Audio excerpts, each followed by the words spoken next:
Dites-moi, madame, est-ce qu'il y a dans votre entourage, ici parmi vous, quelqu'un qui vous rend souvent visite ou quelque chose comme ça?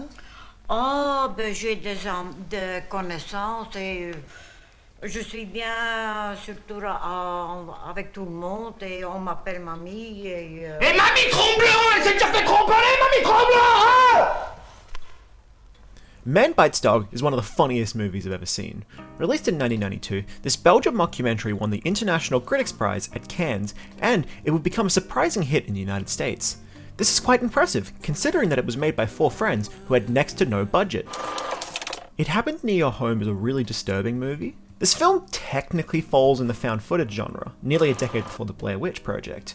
The filmmakers are clearly riffing on Cannibal Holocaust and the legacy of snuff films, but even though it has quite lowbrow influences, it outdoes them all. It features matter-of-fact violence, child murder, and graphic sexual assault. It's hard to watch at times, but these elements aren't mindlessly shocking or tasteless, and that's what makes them so disturbing. This film follows a fictional serial killer, Ben, as he goes about his life. He is followed by a group of amateur documentarians who, objectively, watch Ben kill dozens of people. But when the crew starts to come out from behind the camera, the distance between the killer and subject blurs dramatically. The characters become nihilistic, and Ben is a cunning monster. Ben is a buffoon, and the filmmakers know it. I mean, the actual directors do, not the fictional characters they play. They know what kind of movie they're making, a black comedy that presents itself as an indie documentary. Along with Cannibal Holocaust, the filmmakers seem to have reverence for A Clockwork Orange with its depiction of ultra-violence, and a fascination with a pathetic character like Taxi Driver. But where those films are serious and they ultimately empathize with their protagonists, the filmmakers here loathe Ben, and that's part of its power.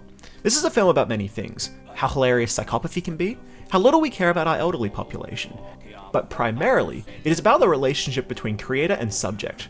We learn about this because the existence of the camera is actually perpetrating these particular murders. Ben is performing for an audience, and you can't help but notice his joy. This is emblematic of a contradiction in his character. There is this uninhibited joy that he derives from being depraved. His depravity inflates his ego. But then there is his clumsiness, the blunt reality that he's a terrible serial killer. The mistakes he makes are numerous, and yet few people actually seem to notice. Ben generally has a rule. He doesn't murder kids. Not because he has an ideological aversion to child murder, but because they're slippery, hard to catch.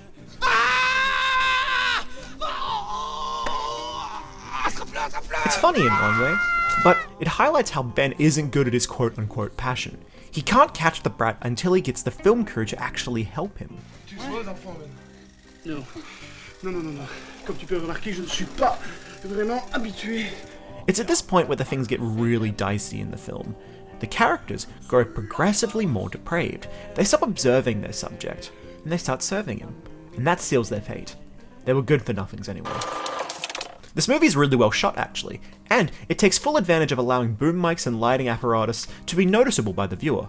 There's one terrific sequence that highlights this. Ben, as per usual, has let someone get away from him, and this man has taken shelter in an abandoned power plant.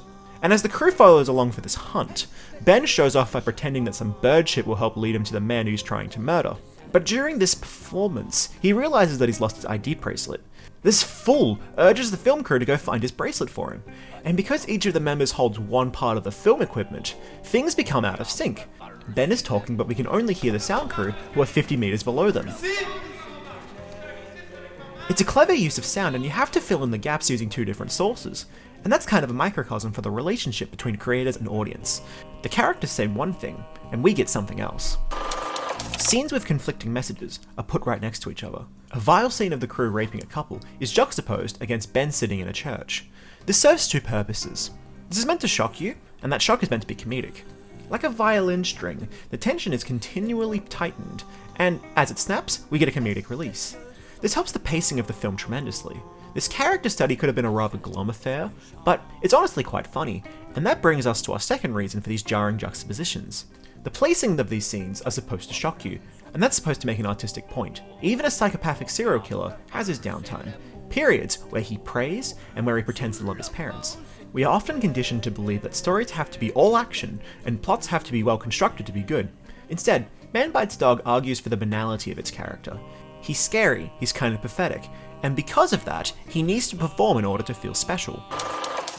The acting in this film is sublime.